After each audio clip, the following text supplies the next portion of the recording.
In Canada, we've always had, not always, but we've had a multi-party system. We had a diversity of voices. And yes, I understand that in this election, people are fervently concerned about our sovereignty, about our future. Um, but the best kind of governance comes from more voices at the table, not fewer. It comes from tables that are more collaborative, that are consensus building, and Greens are very effective.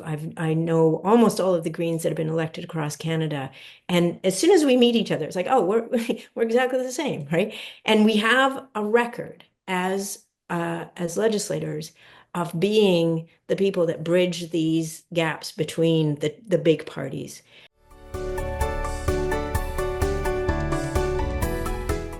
The countdown to election day is ticking by, and party leaders are crisscrossing Canada, shoring up support for their parties and their local candidates.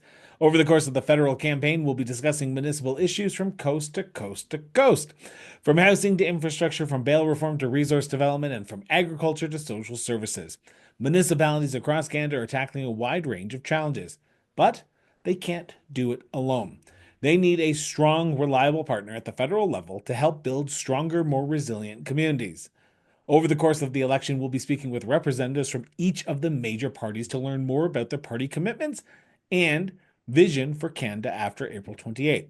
And today, to address the Green Party of Canada's vision, we are joined by Sonia Furstenau, former leader of the Green Party of British Columbia.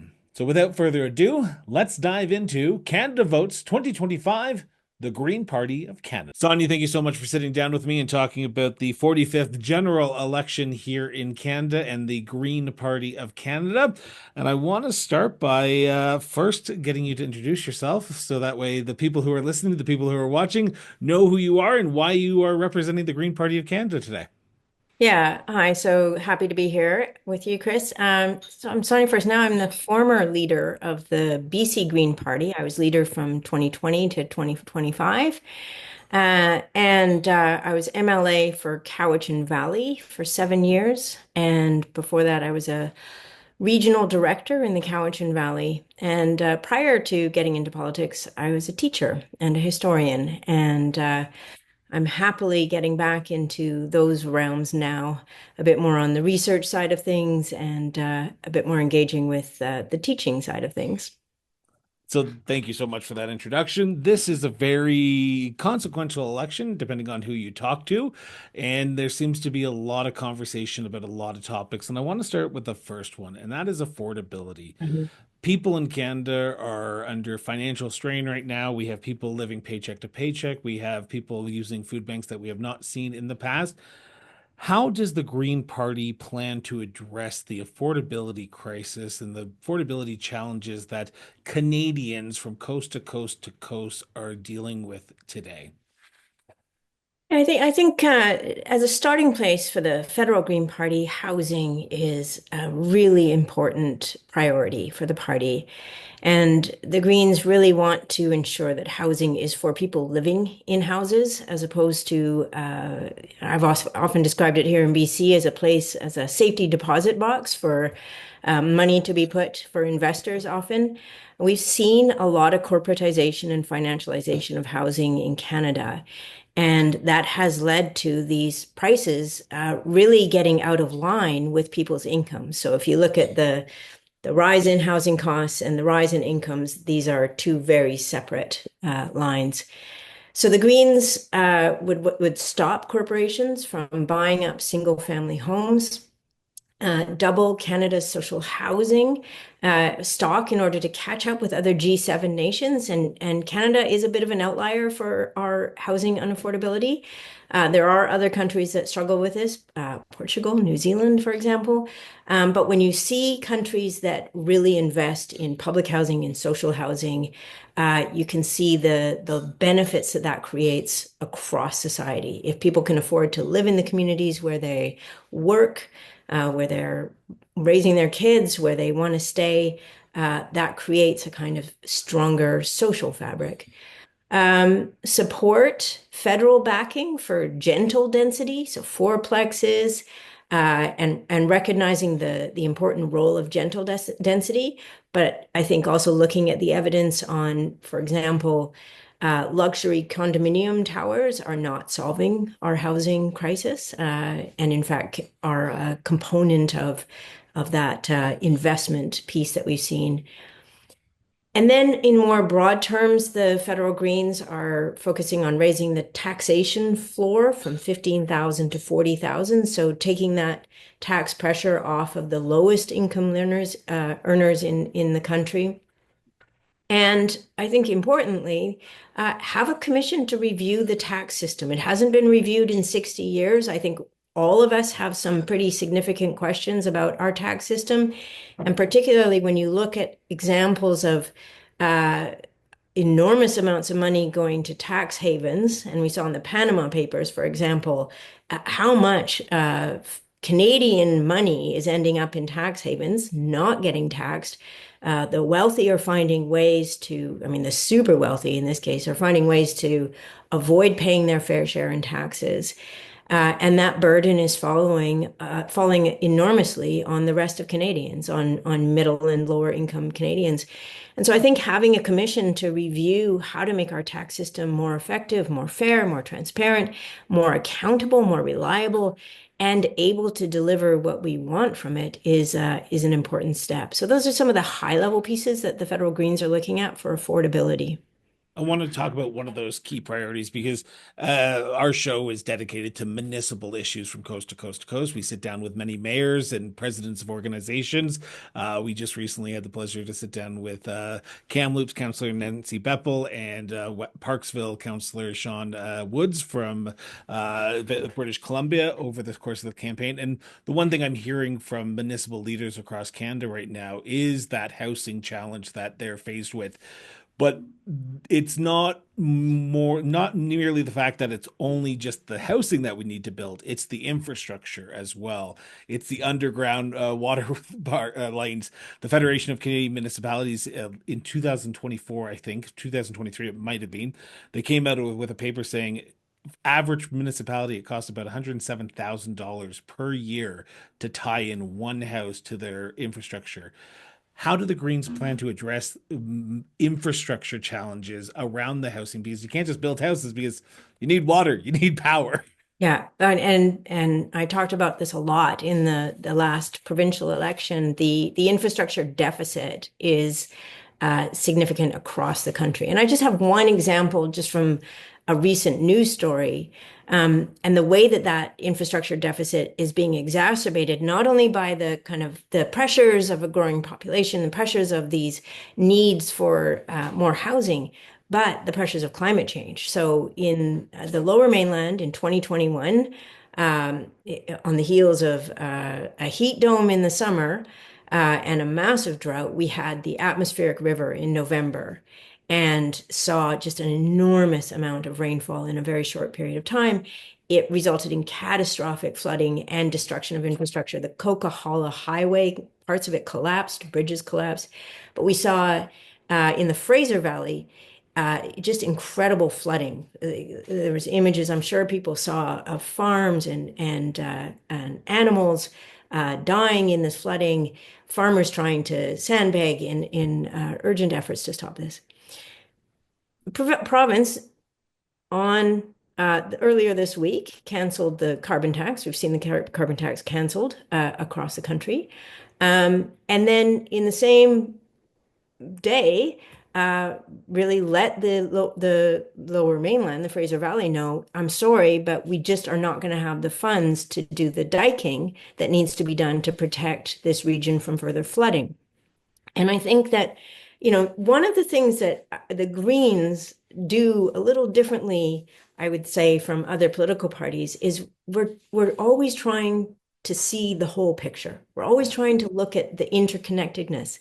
And I sat at a local government table for 3 years and really understood that dependency that local governments have on funding from the provincial and federal governments, and the fact that when those funds don't come through, local governments are scraping to try to solve the problems that are on the ground because they are in the face of the locally elected people. I think we have to, number one, really an honest assessment of our infrastructure deficit across the country. Like, let's be really realistic, get local governments to tally up their infrastructure needs, be really open and transparent. And then the federal government needs to work with the provinces and ultimately with the local governments to make plans for this infrastructure rebuilding that we are going to need to do, and taking into account the additional impacts that climate change are going to have on it. This is one of the, I wrote a piece about the end of the carbon tax. Now it's the path of least resistance in Canada right now to end the carbon tax, but ignoring the fact that carbon pollution is incredibly expensive for all of us, ignoring the fact that climate change is incredibly expensive for governments. The 2021 cost the BC economy somewhere between 11 and $17 billion from the climate events. Um, we need governments that are looking at the horizon and saying, we need to connect our revenue streams, our effective taxation approaches to long-term projects that we might not get credit for. They might get completed after we're out of government, but we have to get past this point where governments only want to do short-term projects so that they get the credit for it at the ribbon cutting. We need long-term, horizon-focused planning when it comes to the infrastructure deficit that we have in this country. To play a little devil's advocate with you for just a quick second, I have not, and we're still in the first 2 weeks of this campaign. We still got another about 2.5 weeks to go, but I haven't heard much about the environment from any of the party leaders right now. It's about cost of living, it's about tariffs, it's about challenges that's going on with the interprovincial trade. Environment seems to be taking a back seat. Are the Greens worried that the environment is not going to be taking a major role in this, like it did in 2015, 2019, and 2021? I think it's interesting. In polling, general polling, Canadians care about the environment. Canadians care about climate change. They want to see climate action. But we know that when people are worried about paying their bills, about being able to afford groceries, about making ends meet in the most basic ways, that these other concerns fall by the wayside. The job of representatives is really, again, to look at the bigger picture. And I'm going to use a specific example again from Vancouver Island, just because it's where I'm from. But a couple decades ago, we had some significant logging in a watershed above Nanaimo. And ultimately, the clear cutting and then the impacts to the water quality from sediment and from the replanting, which actually involves a lot of herbicides and pesticides or herbicides and that kind of thing, meant that the city of Nanaimo had to spend tens of millions on water treatment.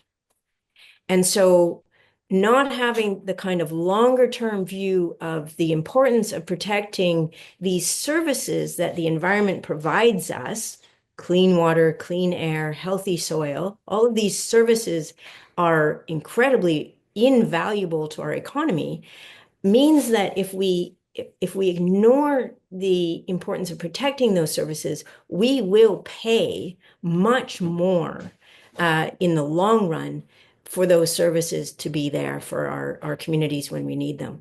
So yes, I understand absolutely how challenging the affordability crisis is for people.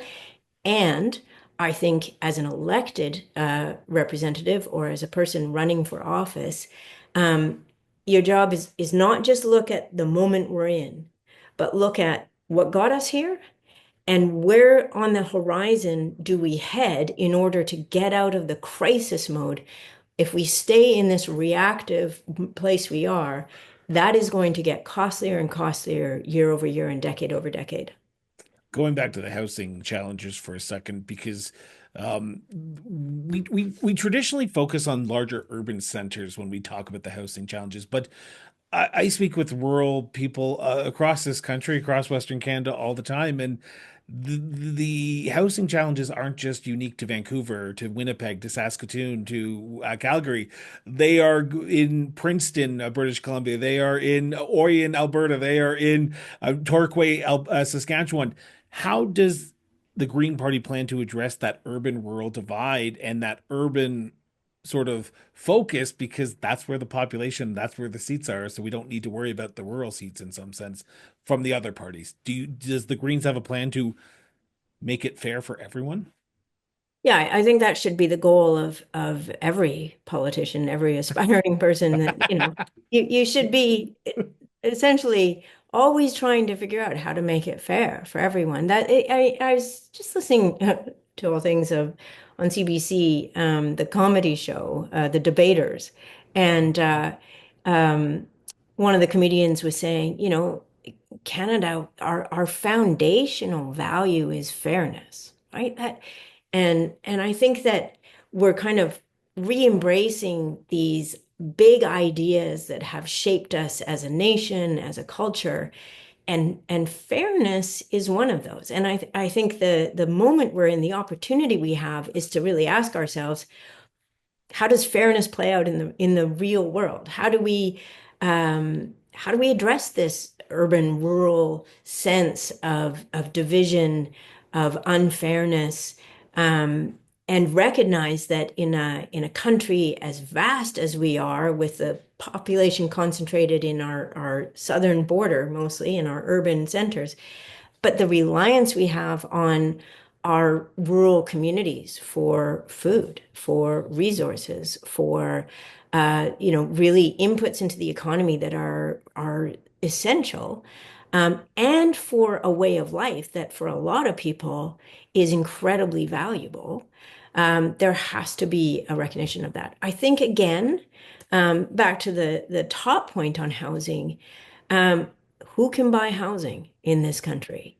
And the ability for foreign-owned companies, for hedge funds, essentially, to be able to buy real estate in Canada anywhere they want, um, is something that I think we are facing a reckoning. And we have to have a government that takes seriously the fundamental principle that housing in Canada really should be for a place for Canadians to live, first and foremost.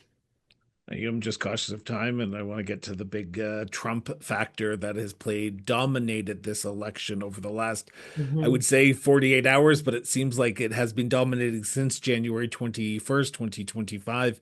Earlier this week, President Trump did announce his retaliatory tariffs. It was not uh, focused on Canada, but there are still some tariffs on Canadian goods, whether that be the automotive sector, steel and aluminum, and a few others, if I'm not mistaken.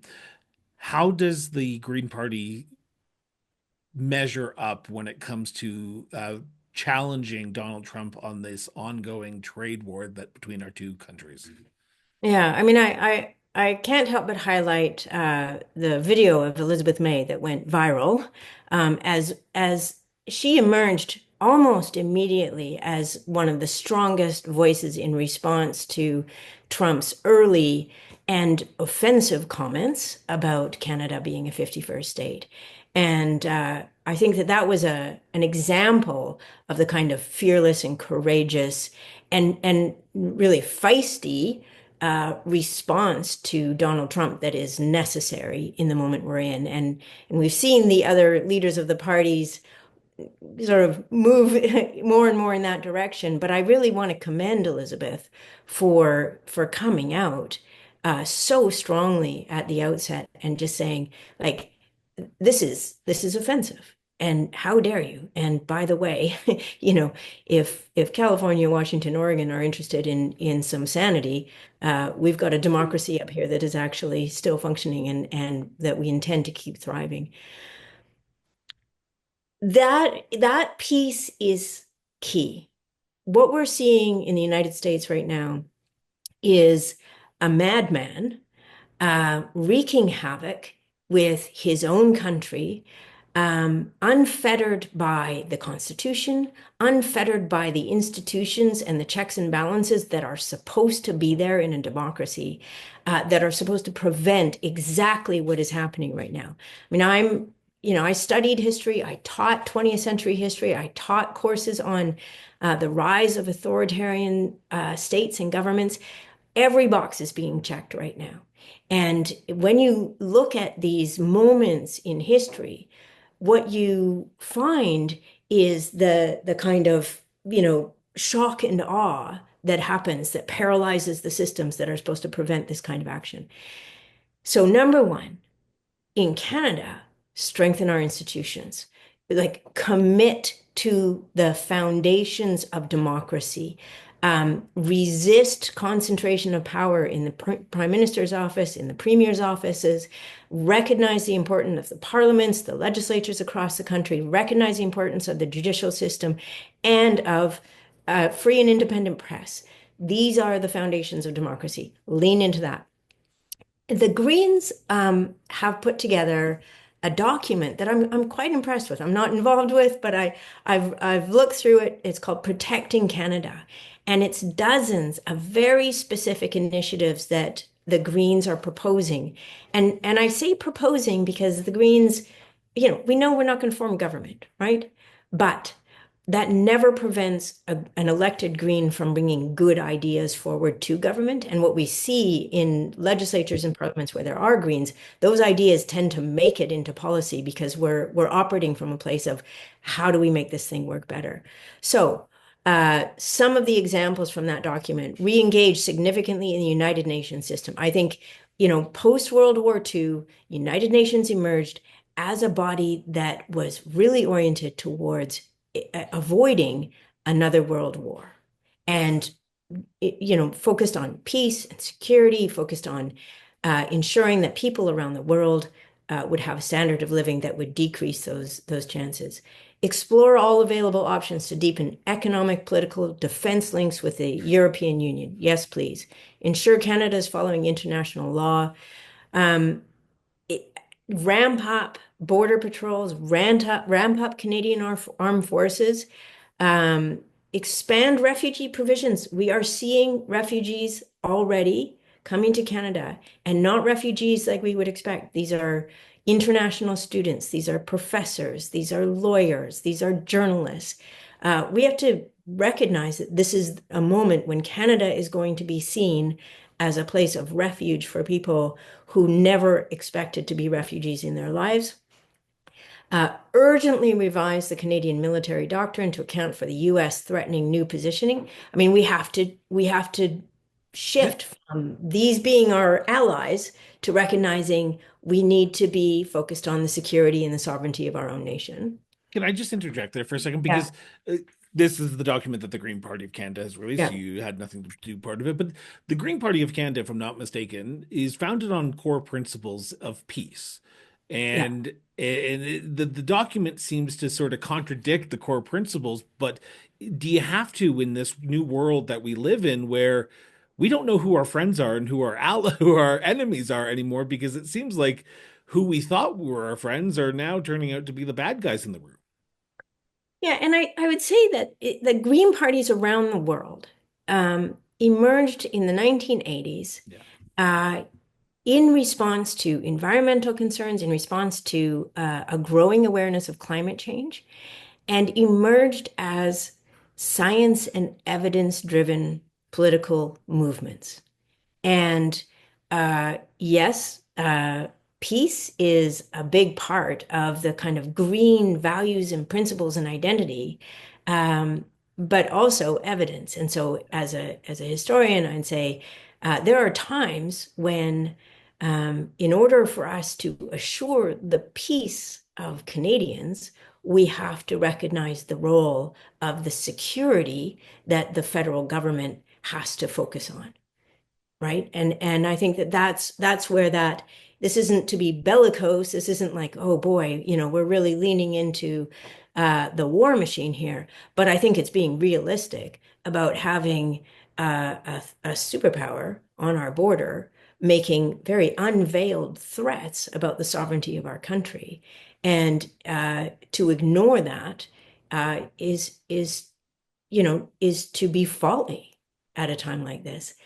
I would say I just want to go back to a few other things. The economy, the suggestions that the Greens have in this document for the economy, establish a federal strategic reserve of raw resources, including aluminum, steel, lumber, rare earth, potash, other key resources, and retain our critical industrial capacity. Um, I think that key in this moment, and the Greens are leaning into this, is to say, um, we can't just carry on in this comfortable business as usual. We're the hewers of water and the drillers of oil, and we export our raw resources, and we have so many, it's all going to be fine. I think we have to look at our economy and ask, how do we become a far more resilient, far more independent economy, instead of exporting raw lumber, raw trees? Why are we not creating the IKEA of Canada? Why are we not building our own furniture? Why are we not using our resources for that housing project that national housing project?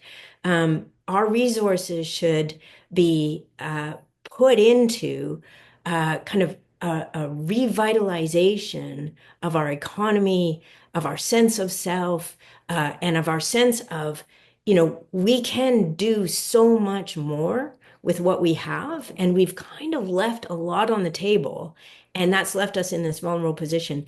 Now is the moment for us to envision a very different future for our economy.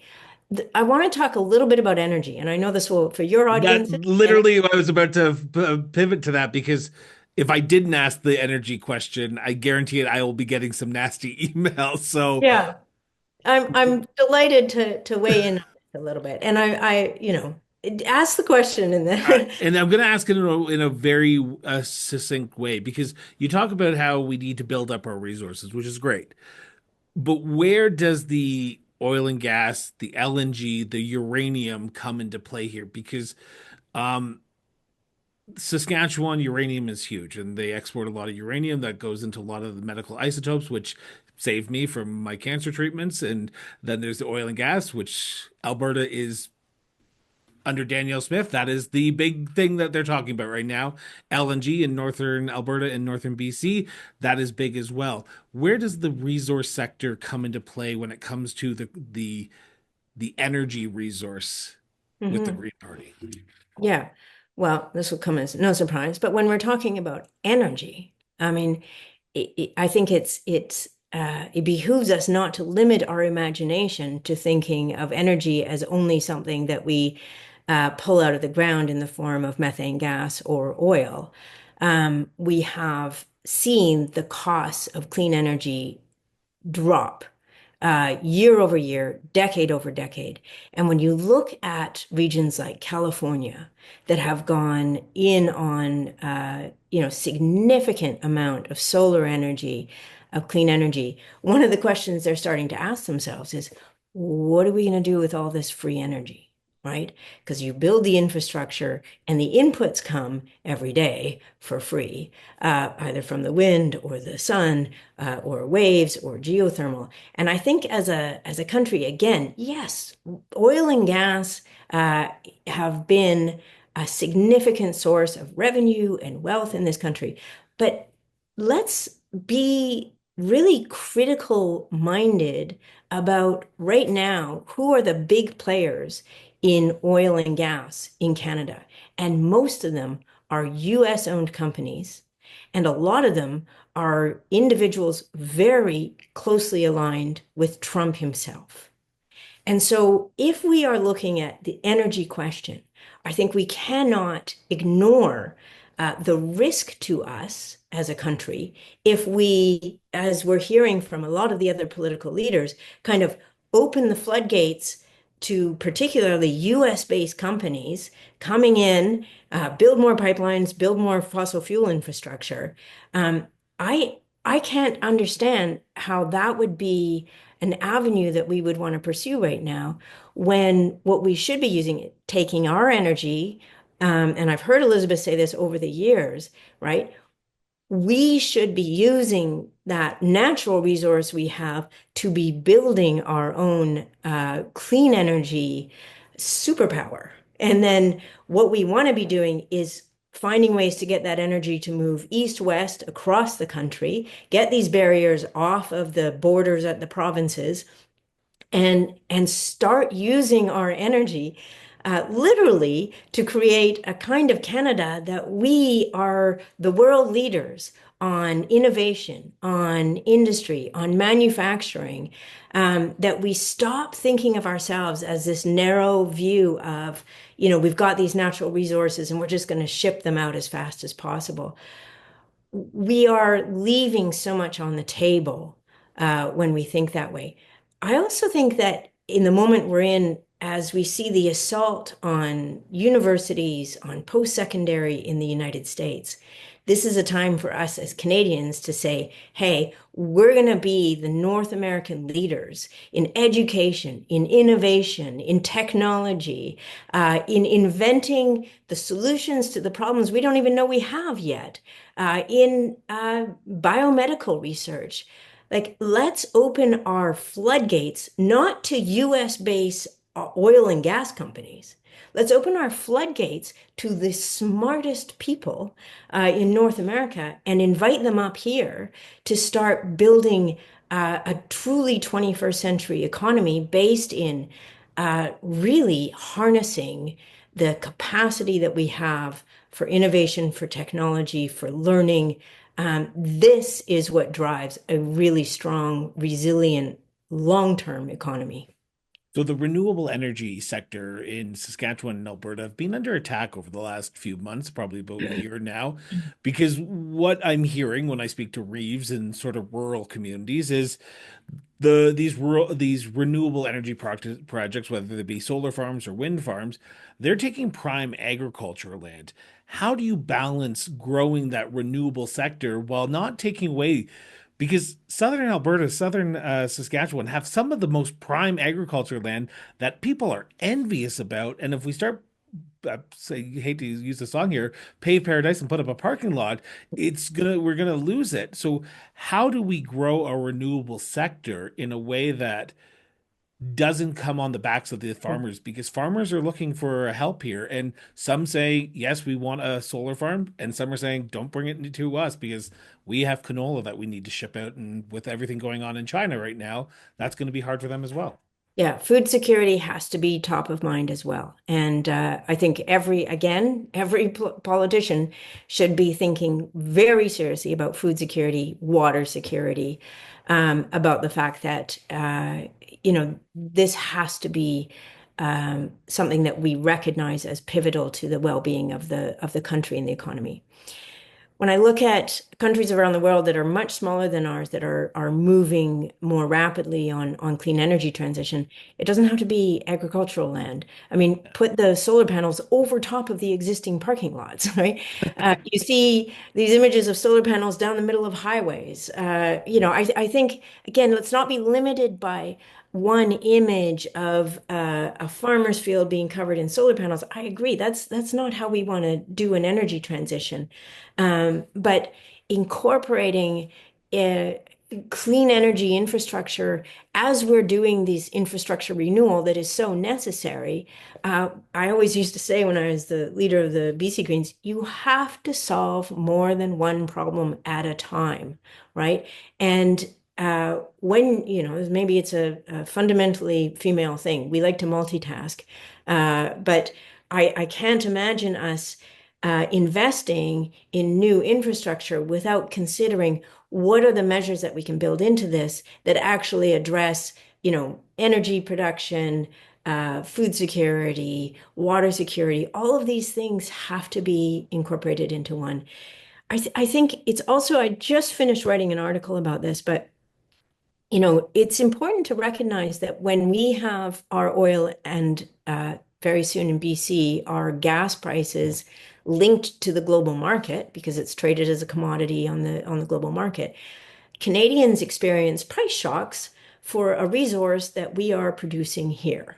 And Jim Stanford at the Center for Future Work just put out a report outlining the 200 or the $150 billion in profits that the oil and gas industry in Canada saw between 2022 and 2024, and made a very clear and direct link between that and the $200 billion that Canadian households have seen in rising prices.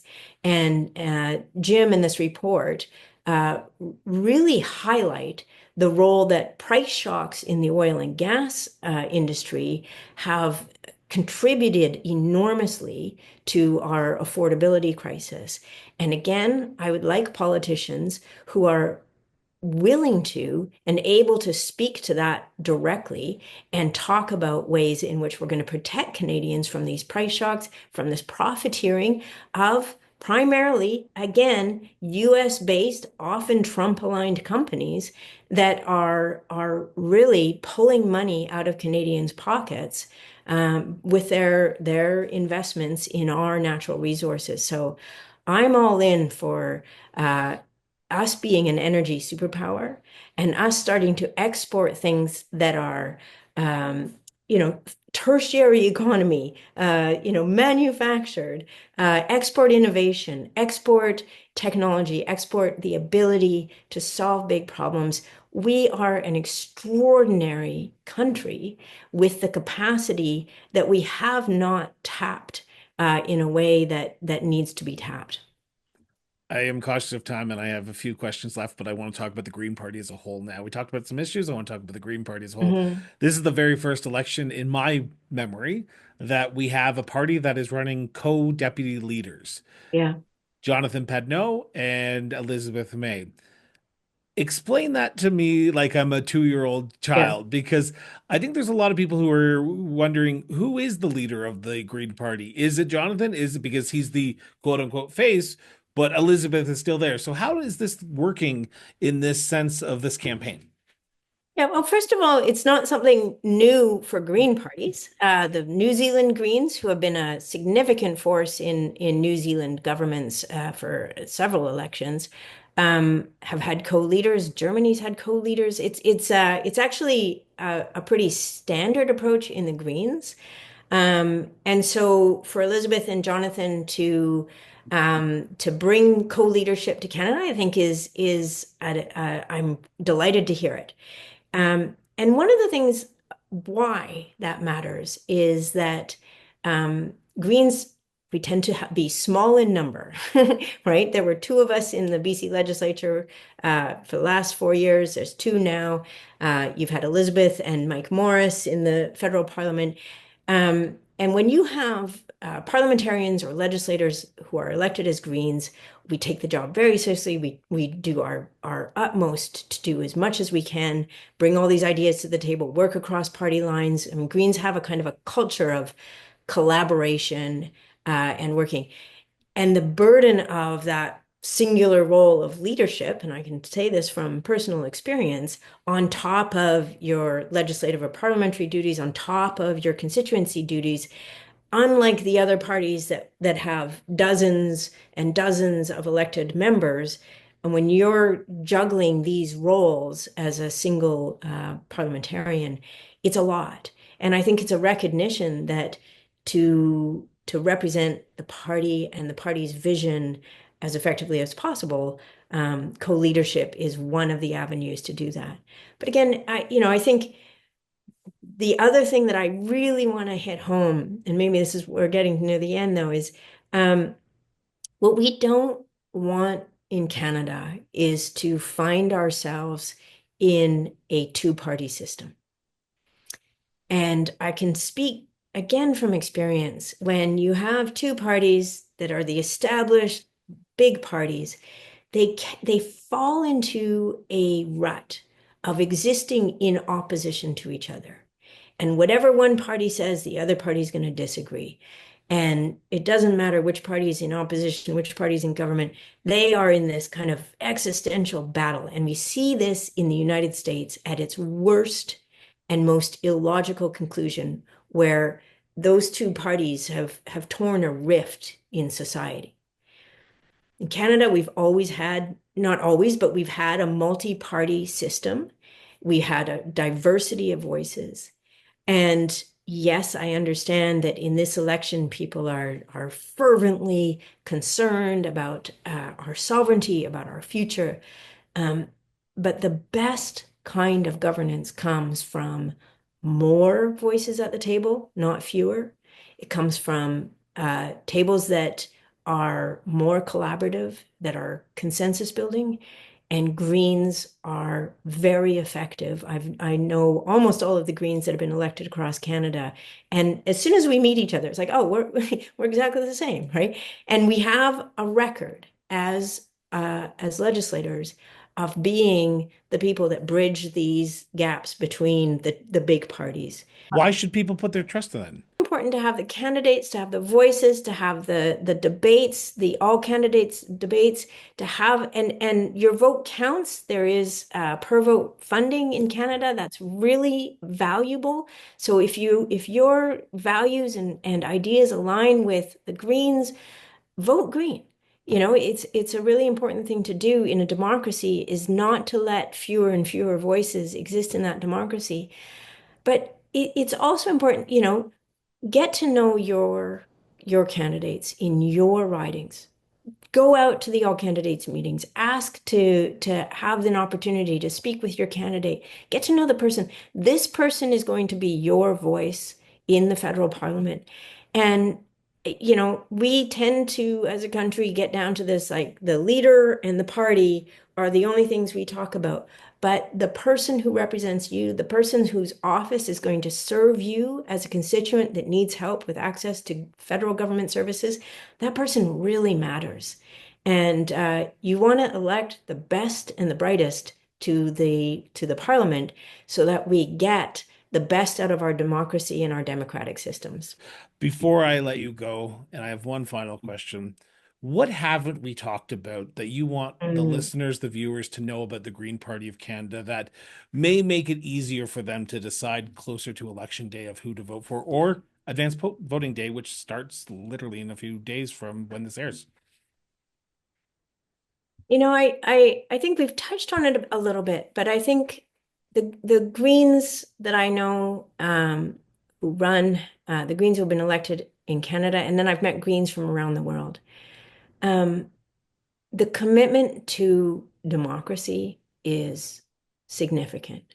And we really care about the institutions, about democracy, about the role of people and the public in our democratic systems. Um, this is a value that I think above all we have to cherish and protect. And for us to have the strongest, most robust democracy that we can, we can't let it fall into the hands of just one or two big parties. And a few Greens make a big difference in a parliament. We've seen Elizabeth be successful at passing private members' bill, bringing Lyme disease to the forefront as an example, being the parliamentarian who just continually gets back to the table with everybody else and insists on finding ways to work together. And I was thinking about the analogy. If you think of government as a giant ship and there's all these people and they're in the engine room, they're on the decks, there's a couple little people at the very top of the mast looking out at the horizon. And really that's the role that the Greens play is looking at that horizon. Greens, had climate change on the radar before any other political party and really saying, hey, big ship down there. I think there's a few ideas that we have that can steer this away from the shoals or the glaciers or whatever it is that's going to, the icebergs, whatever it is that's going to cause this big ship real trouble. And that investment in the well-being of people, of communities, of the country, of government, of democracy, that is a foundational piece of green values, principles, and philosophy. Sonia, I want to thank you so much from the bottom of my heart for taking time out of your busy schedule, sit down and talk about the Green Party of Canada. For those who are listening and watching this, if you want to learn more about the Green Party of Canada, you can head over to our website or head over to, I believe it's greens.ca is their website, and you can check out their platform and find out who the candidate is in your local riding. Sonia, from the bottom of my heart, thank you so much for being on the show. Thank you, Chris. It was a real pleasure. Thank you so much for tuning in for another episode of Municipal Affairs Canada Votes 2025. Now, we hope you've enjoyed today's conversation and gained some valuable insights into the world of this federal elections through the perspective of the Green Party of Canada. Now, if you haven't already, be sure to subscribe to the show on your favorite podcast platforms or check us out online at crossborderinterviews.ca. Now, your support means the world to us, so share this episode with your friends, your family, and yes, even your community, and help keep the conversation going. This is a pivotal election in Canada, and you want to make sure you get out, be informed, and get out and engage. So until next time, stay informed, stay engaged, and we'll be back with a brand new episode of Municipal Affairs shortly. Till then, everyone.